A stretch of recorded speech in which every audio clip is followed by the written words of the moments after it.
Welcome back to the March or Die podcast. I am the Stressmaster. And I am your friendly neighborhood tumor, and as I say every week, not because I'm malignant, but because I march spot P9. Get it? Yes, sir. All right. So sadly, Jason Burns wasn't able to join us this evening. I found out late in the afternoon, my time, or whilst you were snug in bed, Justin, that he's had a family emergency. So unfortunately, he's going to have to join us on another date. And obviously, we wish him all the best and him and his family all the best. Okay, so since we had to change gears a little bit, we're actually going to be doing the versus battle today. I've already got the clips ready to go. And before we get there, though, we do have some news that we're going to be talking about here with Mr. Kanan on the spot. And now, the news. So this week, we do actually have a few things to talk about. So first and foremost, a number of corps in the Midwest have had to cancel their activities for this week. We mentioned the Reading Buccaneers last week. Phantom Regiment has had to cancel their camp this weekend, as has the Colts, due to the, I believe...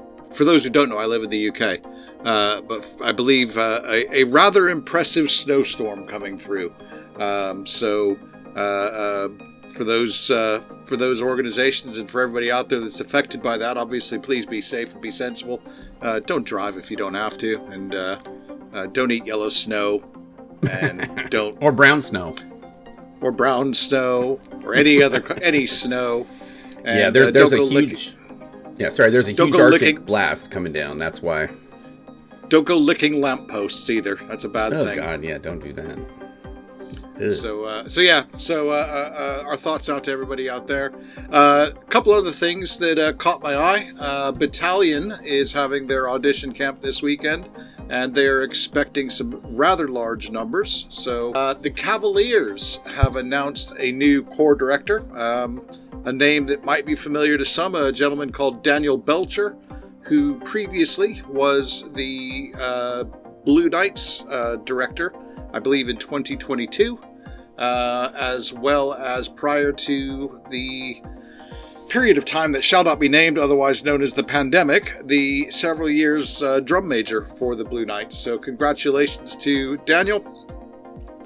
He's going to be working, I believe, this year under the tutelage of the current director, Dr. Vaughn, I think.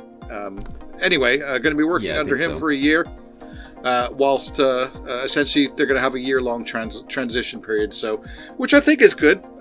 Daniel's a younger fella. I think he may have been thrown in the deep end with the Blue Knights, so here's hoping that time to learn the job serves him well.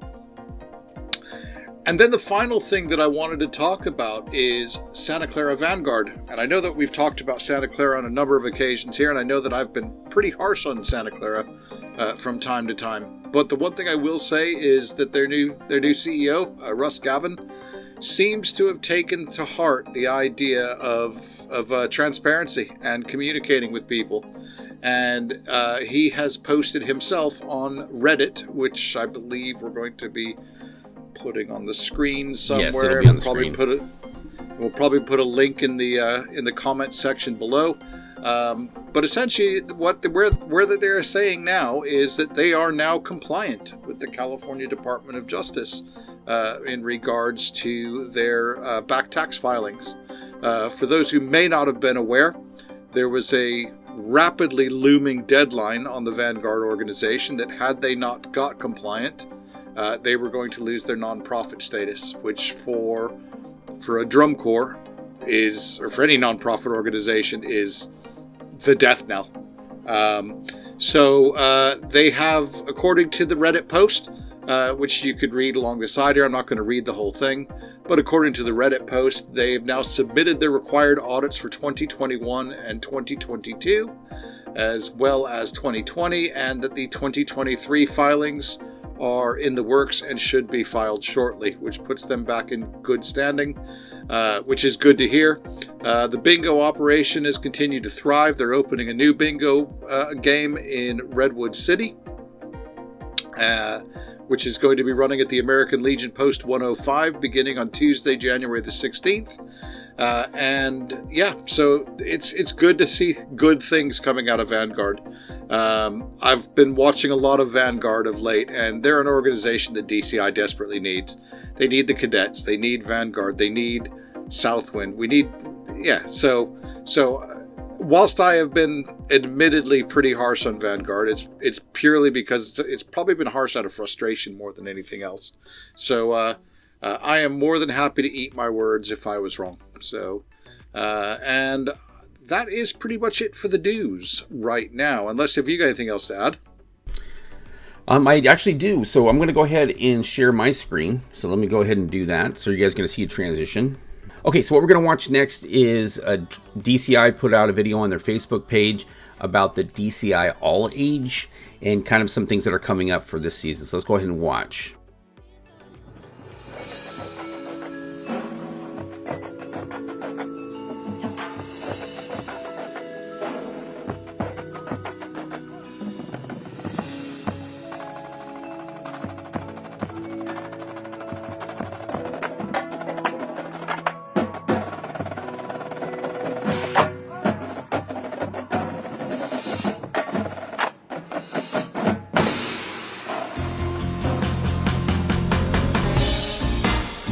The meetings were long and at times involved.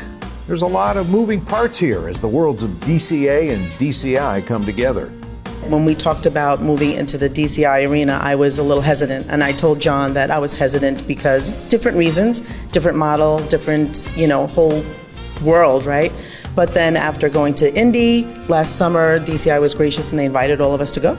And then the meetings today, which was a tremendous amount of information and support and just everything, the excitement, the energy that comes out of this. I'm excited for us as directors. I'm excited for our drum corps. I'm mostly excited for the kids.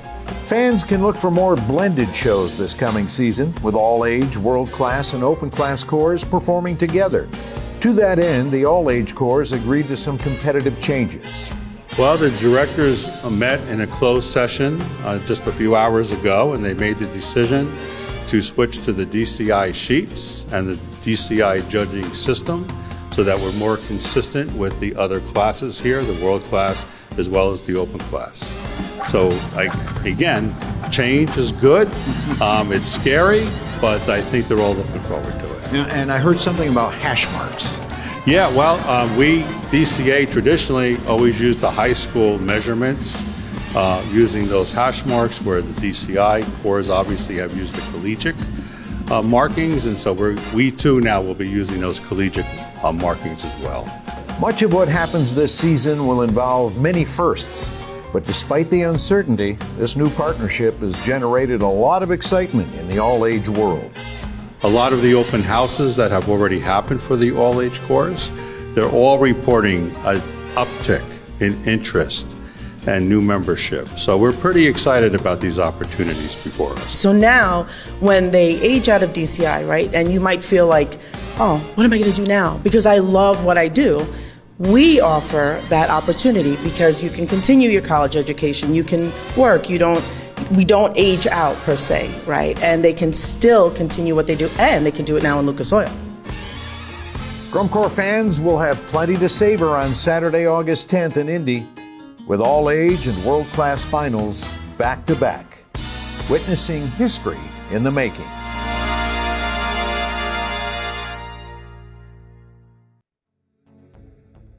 Okay, so what are your thoughts on that? Well, I mean, I think that the change to the DCI sheets is going to be a bit of an eye-opener.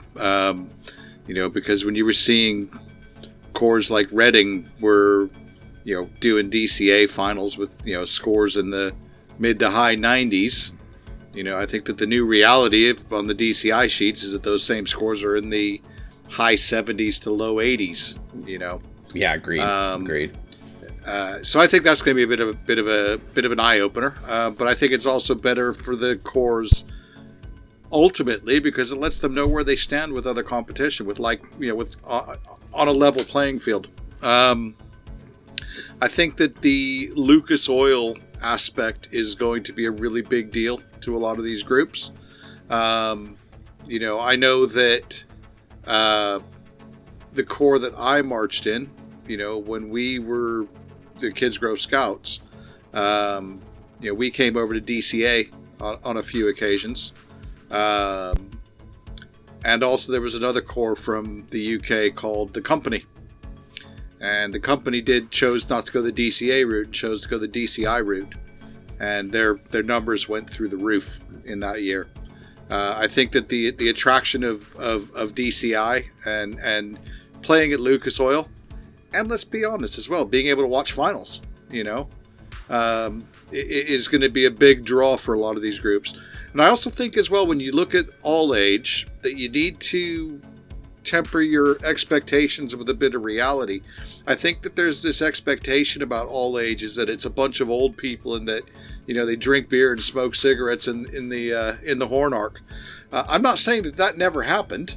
That was probably pretty common back in the 80s, but when you look at these groups now, their average age is probably considerably younger than DCI Open Class. A lot of these groups are primarily made up of high school students. With the odd, more mature performer sprinkled in here and there, So I think it's a really big deal. I think that the DCI fans, it would behoove them to get on board with open or with all age, as they have with Open Class. Bearing in mind that that these are kids that you're going to be primarily cheering on, and for whatever reason they're not marching in an Open Class corps. The all age format is really genuinely designed as weekend warriors of drum corps. So that being said, having experienced all age myself, I can tell you that the quality of the groups is great. The group that was in the video, by the way, if you didn't know, is Fusion Corps. But yeah, there's some really good groups, some really entertaining shows. That particular division, the primary focus is entertaining, and then the other thing as well, from a practical perspective, the change of hash marks is a big deal as well. And as I've written shows and you write shows as well. For those who haven't watched Justin's series on how to write a show. Yes. You absolutely should. It's a brilliant series, and kudos and very well done, by the way, thank you. That. And while you're there, like, subscribe, hit the bell, and all that stuff. So, all that jazz. So so those are my thoughts. Yeah, I mean, I think it's going to be good. I mean, there's nothing like performing in a dome, indoors, right, where you don't have the elements working against you. I remember many a times when we have performances like in Colorado and Mississippi and Alabama and all those places where the weather is just insane and you're trying to perform a show with a high level of execution. So I'm really glad to get the opportunity to do that. Was it 1989 or 90? No, it was 90 that we did drum corps, Drums Along the Rockies, and it snowed. Do you remember that? Did it snow? Yeah, we had snow one year at Denver, and it was July 4th, and we had snow. Yeah, I remember in 91 in Colorado, though, it downpoured on us right at the end of our opener. I remember that for sure, because I was on top of the pitcher's mound. But that is another thing. It's another good point you brought up as well, though, is weather. DCA traditionally had their finals Labor Day weekend, which is obviously the end of September. Again, seasons are changing then. Weather could be... DCA every year, almost every year, was affected negatively by weather. So, I think that it's a good thing. And the other thing as well, the elephant in the room, is that had this merger of DCA and DCI not happened, the all-age activity was damn near dead. Yeah, I mean... I bet it probably had less than 5 years. Yeah, and I think they hit the nail on the head when they're talking in the video about like it's sparking more interest because people want to go to a venue like that. They want to be able to go see finals as well. So not only did they get to perform, they probably get to watch finals and see the higher level, of course. Not that they're not high level, but you know, you have all age, open, and then world now. So you have 3 different divisions, plus you have sound sports and all these other ones. But you know, the top 12 is the top 12. So. Yeah, I mean, and when you look at all age, in many corps cases, it genuinely is all age. So the corps that I marched in the UK, Kids Grove, our youngest member one year was 7. Wow. And our oldest member was like 66. By the way, the 7-year-old, if just doing a little bit of self-promotion here, if you look up Kids Grove Scouts, our Les Mis show, which was 2018? Yeah, 2018. And you listen to the singer, that's our 7-year-old. None of that's recorded. It's all singing live. This kid, I tell you what, she played in the front ensemble as well, and was just nails every single night. Crazy. Doing that. So yeah. So the point is though, is that you're probably going to have a bunch of kids in these corps that are probably in the region of between 12 and 14 years old. You know, that is a pretty not uncommon age, young high school kids, and these are the kids that by marching a year or two in DCI all age, that may spark their interest to then try out for an open class or a world class corps. So. Exactly. So I mean, I'm sure it's going to work. And hopefully the interest will peak. And I was actually, after I saw that, I was really kind of contemplating because we used to have an age out corps here. We had 2 of them. One was in San Francisco Renegades, and then we had River City Regiment. I think was also it was in Sacramento, and that was here for a while. Shout out Clint Madsen again. Yeah. I was really thinking and that organization lasted for a little bit, and then things just happened, and they just kind of, But I was really like, why don't we have another one here in Sacramento? I mean, we have so many people that have marched. We have Sac State people. We have all the other colleges. I mean, even the Bay Area, there's no all-age corps anymore. It's like, it's all about the money because California is expensive to do anything because we're on the West Coast. And we have to travel all the way across to the East Coast to do what we do. So it is all about money. And you look at Renegades as well. I mean, if you think about Renegades, there was a lot of ex-freelancers in Renegades as well. And it was back at a time when those ex-freelancers were in their 30s and they're now in their 50s. So perhaps the pool isn't as much. That was also back at a time when when you had the freelancers and the Vanguard and the Blue Devils, and their membership themselves was primarily made up majority made up, I should say, of in-state members. So there was more of a pool to draw from then. Will it work now? I hate to say it, but I doubt it. Especially with the likes of Vanguard, with the likes of Mandarins, with the likes of Blue Devils. So many of their members come from out of state. So. Yeah, true. Okay, so we're going to switch gears and get to our versus battle. You're going to lose. All right. So we are going to, this is for 2014. This is Bluecoats versus the Blue Devils.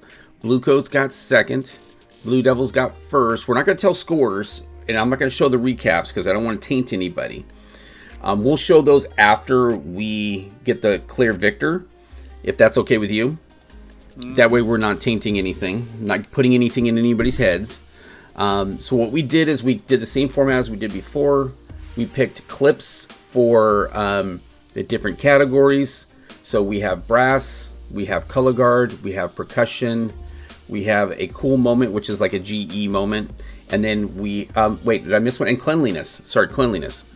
Yeah. So those categories, and you'll probably see those up here on the screen. So while we were discussing this, and I was getting my clips sent over, I did actually say to Justin, "Can I just put the entire show on?" So because all right, I'm gonna go because the 2014 Blue Devils Fellini-esque is the closest to perfection you'll ever find in drum corps. All right, that's what a lot of people say. A lot of people say it's one of the best shows ever. I don't think so, but I don't dislike the show. I think it's a cool show. They did a lot of cool stuff. But I love Tilt, by the way. I absolutely love Tilt. Yeah. I think it's a badass show. It is a badass show. So let's go ahead and I'm going to put it up here. Okay, so what we have here is we have the video, and we're going to go ahead and start. So the way I structured it is very similar to what we did before. You're going to see clips for each of the captions. We're going to take a break in between and kind of pitch the reason why we think our court should have won that caption. And then you guys are going to vote in the... after the video's done, I'm going to have to figure out a poll, a way to do it so that you guys can all vote. Because last time was a little bit different. So I don't know if I'm going to put up individual polls for each of the different captions, but we'll kind of have to figure that out. All right, here we go.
Okay, before we get to guard, sorry, I probably should have put a little bit more space in there, but before we get to guard, all right, so I'm going to go ahead and start.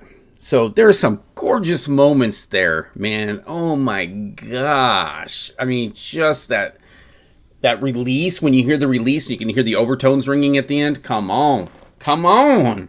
Come on, come on, come on. That was just gorgeous. Gorgeous playing. Gorgeous playing. I'm not going to deny that the Bluecoats sounded really good that year. Especially their ensemble sound and the ballad was absolutely just lush. It was also very enhanced as well. As far as the Blue Devils are concerned, I chose the opening bit to represent the brass there. And yes, I know they were standing still. And I don't care. I don't care. Because that trumpet section was just otherworldly good. I have never heard anything that clean, that concise, and the fact that when you listen to it as well, you could hear cutoffs, and there was space between notes where there needed to be space between notes, and there wasn't a single throwaway note anywhere in that section. Then when the rest of the horn line came in, and also another thing as well, from a kind of a visual thing, but the cameraman knew the assignment, didn't he, when the tubas came in? When that tuba horned up came, the cameraman knew the assignment. Good on I'll bet you one of those tuba players probably slipped him $100 just to make sure that shot happened. I would have as a tuba player. But when the whole Blue Devils ensemble comes in, the one thing about the Blue Devils that I've always said is that if you lined up 10 or 12, top 12 horn lines and told them to play a C major chord, with my eyes closed, I could tell you which one is Blue Devils. Exactly. They have that tone quality. They have that tone quality. They have a specific sound that is just uniquely Blue Devils. And when that whole horn line came in after that trumpet feature, it was just quintessential Blue Devils. And so that's where I would go with that. Nothing cleaner, crisp, but like I said, the bits that were played were clean, but also the bits that weren't played were clean as well. And that's why I would say brass, hands down, to the Blue Devils. Yeah, that's why you should vote for the Bluecoats. Okay, let's go ahead and go to the guard. Just kidding. They were really, really good. You know what, though? I think in terms of playing, once you watch the rest of the show, they're pretty equal. But there are some moments like a brilliance, like you said. So in both cores. So let's go ahead and switch to guard. I'm going to go ahead and switch my audio off here. So we're going to watch two guard moments, one from Bluecoats and one from Blue Devils. Here we go.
Okay, so those are the two clips. So I wish the video I had for Bluecoats was 1080p because it's kind of like you can't really see the colors as well. But yeah, all right. So the one what thing I will say though is I forgot how much I like that Bluecoats show, and any other year would have been a very worthy winner. What I really liked about the way they use the guard, they're very integrated into the show. And like when that section that I picked, you can see the layering developing. So they start with a front layer, and then they have a secondary layer, and then there's a layer from the side that comes in with the flags, and then you have the different layers going on. So you had flags, you had rifle, you had saber, all really together, really clean. When the flags come in, they're all together. They're doing angle tosses. They're doing all kinds of flips and stuff like that. So I thought they did a really good job of like building up an environment in all that negative space from front to back. So kudos to the Bluecoats, and that's why you should vote for them. What do you And thinking? I chose this particular section of the Blue Devils show because I'll be honest with you, this was the one part that I struggled with the most, trying to find a particular bit to represent why I thought that was the best bit of that caption. Because the thing is about the Blue Devils show, and the Blue Devils have never really been about integrating the guard as much as the Bluecoats have. The Blue Devils have always seemed to very highly feature their guard. The guard is the thing with Blue Devils shows is it's always difficult to kind of decide where your eyes should be. But I chose this particular section. So you had the tambourines, and when I look at that, the guard members have taken on an extra responsibility of actually playing a musical instrument as well. And had those tambourine bits been dirty, that would have been noted on the sheets as well. But they weren't dirty. They were clean, and they were integrated into the show musically as opposed to visually. But while all that was going on, did you notice all the rifles behind them? So when I was watching this video, I kept pausing and just checking out the rifles. And I don't care where you pause, every one of those rifles is exactly in the same place as the guy next to him. Okay? Because I believe that was all the fellas in the back with the rifles. And the other thing as well is that Fellini, for those who don't know much about Federico Fellini, is he had a very, I don't know if dystopian style is the type, but a very avant-garde style of filmmaking. And that's the whole idea of the Blue Devils Guard in this show, is just to sell that idea of 1960s European filmmaking. And I think that they just do it absolutely brilliantly. So that's why I chose this section, and why you should choose the Blue Devils Guard as your favorite. All right. Yeah, I mean, I agree. I think I love the Fellini-esque show. I watched it several times that year. But having said that, I think in this, and you guys can, I'm going to leave my opinions to myself. I'm actually going to abstain from saying what I'm about ready to say. And we'll talk about it after we get the voting done. How about that? All right. Let's continue forward.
Okay. You cannot deny there is 0.000000 fuzz on anything they played in that feature. There's zero fuzz. It sounds like one person playing that snare feature the entire time. But it was just notes for the sake of notes. Oh no, they were great notes. What are you talking about? Notes for the sake of notes. I'm not going to sit here and tell you that Roger Carter... I'm not going to sit here and diss Roger Carter by any stretch of the imagination, but there was a lot of notes just for the sake of notes there. It was an aggressive book, but let me ask you something. What was the name of their show? Tilt. Why didn't they tilt the damn snares? Well, you can't play tilted. They did tilt the bodies when they did the visual with the tilt. And they Tell also that did to the Santa tilt. Clara Vanguard. They played tilted for years. Well, yeah, that's our problem. And then they also had the tilted theme when they had the quads up on the platforms and they were tilting. So they did the theme the entire drum solo, and it was excellently mastered. And you can't hear. I mean, when I was listening, I could only hear one person playing. If I closed my eyes, I'd be like, it's one person playing the snare. Boom, boom. Throw the mic. Right, okay, that's fine. Yeah, I'm not throwing my mic. It's too expensive. But Blue Devils. The reason I chose this particular section of the Blue Devils show is because I think that it really showed how quickly. Because the thing about the show musically is it was all over the place, wasn't it? And in this one small section, we probably had about 4 distinct styles of music being played in there. Okay, and it was genuine music. It wasn't just rattling notes. It was very musically done. Was it as many notes as the Bluecoats? Probably not, because they've just had an absolute shite ton of notes in their section. That being said, the notes were, again, I would say, as clean, if not cleaner. And then the other reason why I chose this particular section is that it also highly featured the front ensemble. And again, the front ensemble really led this whole percussion feature, I think, was actually led from the front ensemble. So different styles, absolute cleanliness, showmanship as well. So that's why you should vote for the Blue Devils. Yeah, I agree. Their pit's always been amazing. They've always had an amazing pit, so can't deny that. All right, let's go ahead and move forward into the next section, which is cleanliness.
Okay. You can't defend this. You can't defend this one because I've given you a musical and a visual. cleanliness bit there. Yeah. I'm assuming that your clip was musical cleanliness and not visual cleanliness. Yes. It was both. It was All both. right, if you say so. Go on then. What are you talking about? Explain yourself. Okay, well, first off, they were standing still, Blue Devils, so that's why they can play clean. And the other one, no, they can play clean running too, so I shouldn't say that. But in that clip, did you happen to notice the 60-yard spread there? By the way, I saw that. But if you look at the very beginning of my clip, everybody is spread out 80 yards. Yeah, guard off on the corners, like everywhere, spreading the whole field. They were completely clean. You had the drums clean with the brass clean. Everybody clean. And it's a huge spread. So you can't deny that's part of cleanliness, right? I'll give you that. Distance, I will give you that, yes. Distance and depth. And not only that, the drill was really clean. When they were moving it across and doing all the stuff they were doing and the integration. So that's all I have to say about that because...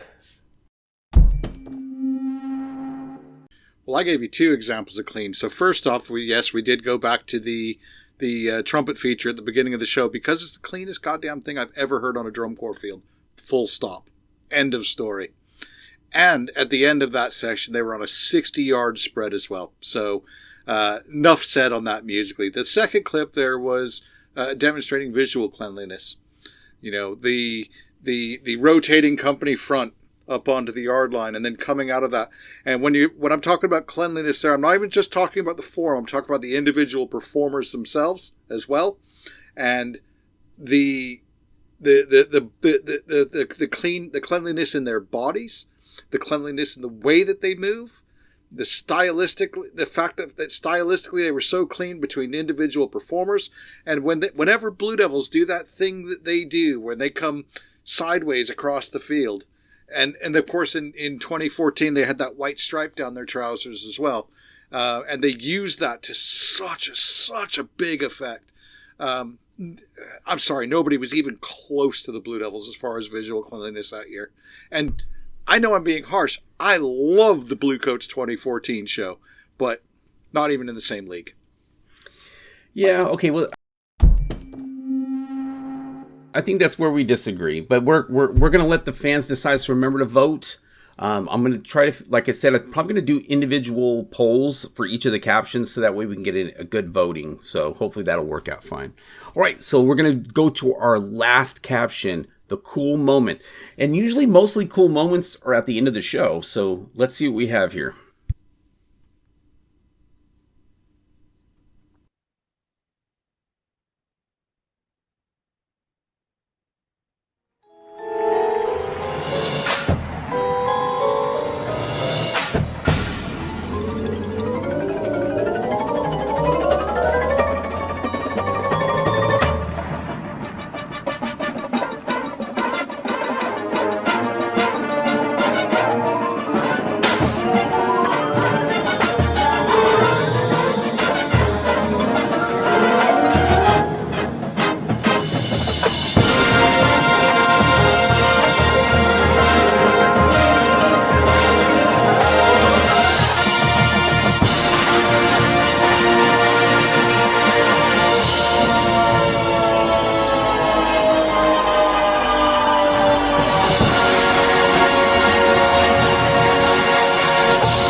Okay, so I stopped sharing.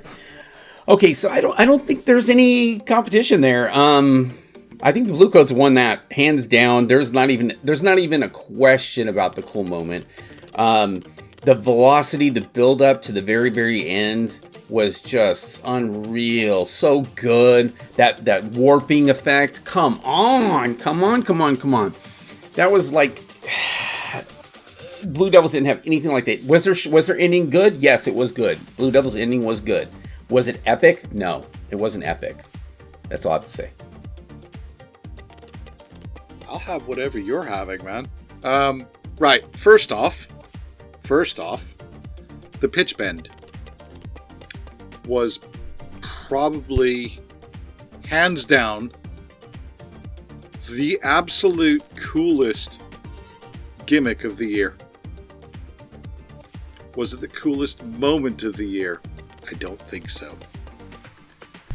Now, what I would say, the reason I chose the two bits that I chose, the first one was somewhat self-indulgent, in that I'm a tuba player, and that tuba horns up just gets me every single time.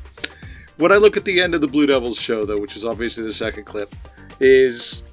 sorry, go back to the first clip as well. The other reason why I included that as well is obviously I had the really cool tuba horns up, but also it was the fact that if you watch the pre-show of this show, they're laying down the whole imagery of we're on a film set, there's somebody going around looking, pointing at their watch, and come on, we gotta go, and they were making it all really, really frantic and frenetic throughout the whole pre-show of that show.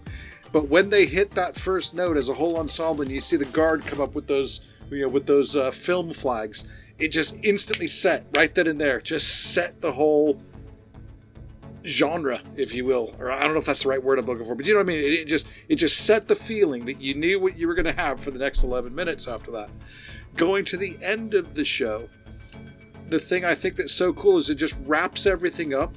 The other thing as well is, I don't know if you noticed, but whenever you watch this show, there's always a form somewhere on the field of a rotating circle. Have you noticed that, by the way? Yeah. It's representing a camera rolling the whole show. Somewhere on the field, there's always a circle that's rotating, which is, I think, just a very subtle, super, super cool feature. But yeah, it was just the ending of the show, the wrapping up. I love the music. You realize at about minute 10 and a half that, holy crap, the Blue Devils mellophone line are absolute beasts.